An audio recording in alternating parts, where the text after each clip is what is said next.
CBN Universidade. O envelhecimento, gente, é um processo que é inevitável, né, para todos nós. Mas ele pode ser enfrentado com muito mais saúde, mais disposição, mais qualidade de vida e, por que não, com diversão. Exatamente pensando nisso, né, como a gente vai motivar os idosos que estão muito paradinhos, muito sedentários, a se movimentarem de uma forma até mais prazerosa. Pesquisadores da nossa Universidade Federal do Espírito Santo desenvolveram uma esteira inteligente que une a realidade virtual com jogos interativos e monitoramento de saúde, tudo isso num único equipamento. A minha convidada é quem vai explicar tudo isso agora para vocês. É a Carla Zimmerer, ela é doutora em Educação Física, trabalha diretamente com esse projeto na UFES, está conosco aqui ao vivo. E Carla, bom dia, seja bem-vinda. Bom dia a todos, obrigada, muito obrigada. Me conta um pouquinho mais do projeto de vocês. Vocês desenvolveram uma esteira que tem game. Isso. Eu trabalho aqui hoje como pós-doutoranda na Engenharia Elétrica, no Laboratório HCS, laboratório coordenado pelo professor Anselmo Frizeira. Há mais de 10 anos, né, nesse laboratório são desenvolvidos os trabalhos de reabilitação física, e usando a tecnologia. E neste momento a gente está trabalhando então com algo que não é a reabilitação, é trabalhar com a saúde do idoso antes de ser necessário reabilitar, né? Então foi desenvolvido aqui um projeto com uma esteira inteligente. Essa esteira é diferente das esteiras convencionais de academia, porque ela não possui botões, um painel, como as outras, né? E como que a velocidade da esteira é ajustada então? Foi adaptado um sensor de laser. Esse sensor capta o movimento das pernas do participante. Então, se o participante dá um passo maior, mais frequente, essa velocidade da esteira vai aumentar. Do mesmo modo, se o passo for curto, menos frequente, ela vai diminuir a velocidade.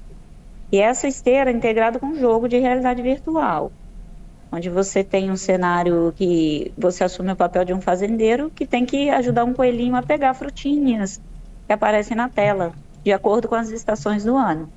Então, o participante vai seguindo com ele e vai movimentando as mãos. A partir do momento que ele movimenta as mãos, um outro sensor capta o movimento dos braços. Então, ele vai pontuando no jogo, tanto pela velocidade que ele mantém, como com a quantidade de objetos que ele pega. E isso com uma projeção que é feita na frente da esteira, na parede, a projeção em 3D, né? Então, a gente tem um jogo de realidade virtual, que é divertido, o participante se sente engajado, né? Ele se sente brincando, enquanto ele pega os objetos e caminha na esteira ao mesmo tempo. O negócio é colher as frutinhas. E caminhar, não pode, é um exercício que a gente chama de dupla tarefa. Então, tudo que a gente faz no dia a dia, a gente precisa fazer, a maioria das tarefas são duas coisas ao mesmo tempo, né? Quando eu vou atravessar a rua, por exemplo, eu preciso observar se o sinal de trânsito está aberto, ver se vem carro, caminhar, olhar para os lados. Então, quando a pessoa vai envelhecendo, ela vai perdendo essa habilidade, né? Então, a gente aqui está impondo uma dupla tarefa ao idoso, de modo que ele desenvolva essa habilidade.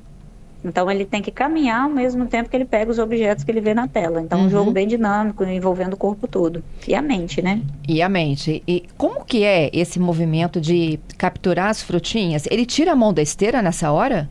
Ele tira a mão da esteira, mas a gente faz um processo todo de familiarização para ele aprender a andar na esteira. Então, assim, ele faz com as mãos soltas movimentos, né, em torno do corpo dele, né, movimentos acima da cabeça, na lateral do corpo, e vai pegando esses movimentos que ele vê na tela.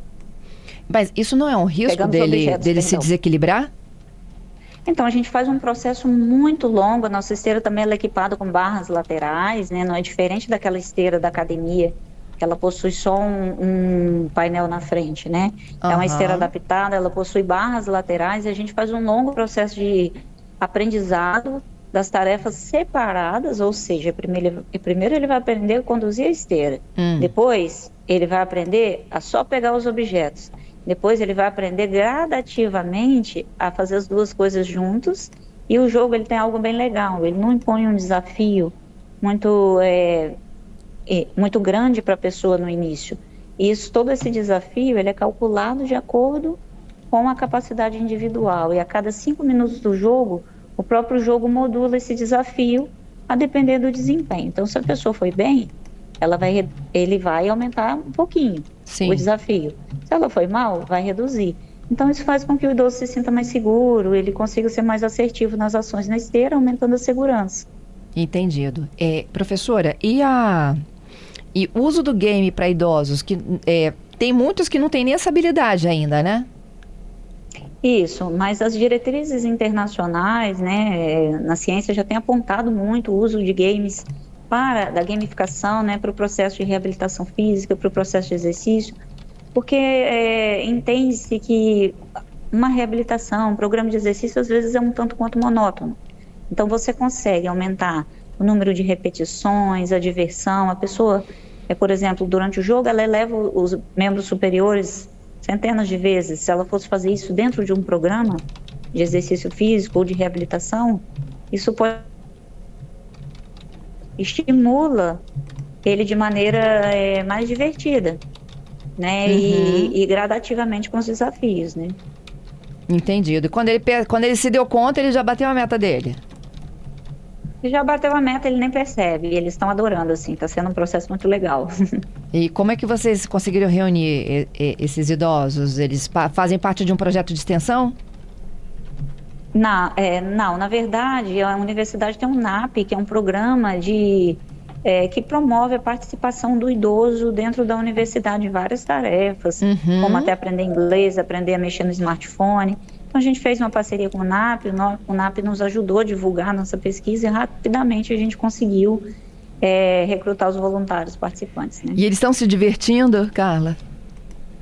Eles estão amando, né? Teve um até que falou assim, foi bem interessante a fala dele, ele falou: nunca imaginei que eu fosse gostar de jogar videogame e de gostar de fazer uma atividade dentro de uma sala, porque ele gostava de atividade ao ar livre, né? Uhum. Ele fala assim que ele se surpreendeu demais, que ele está gostando demais, e esse participante em especial, ele tem um problema no braço, ele possui uma síndrome adquirida que dificulta os movimentos do membro superior dele. Então, dentro de um processo de reabilitação, ele não conseguiria fazer o número de repetições com tamanha liberdade e direção como quando ele está dentro do jogo com a gente. Então, ele mesmo está surpreso com o desempenho dele aqui, é bem legal. Que legal! E a probabilidade disso ganhar aí as academias, né, as clínicas de reabilitação? Então, como eu falei, né, hoje a ciência em torno de todo mundo já está estimulando muito o uso da realidade virtual, né?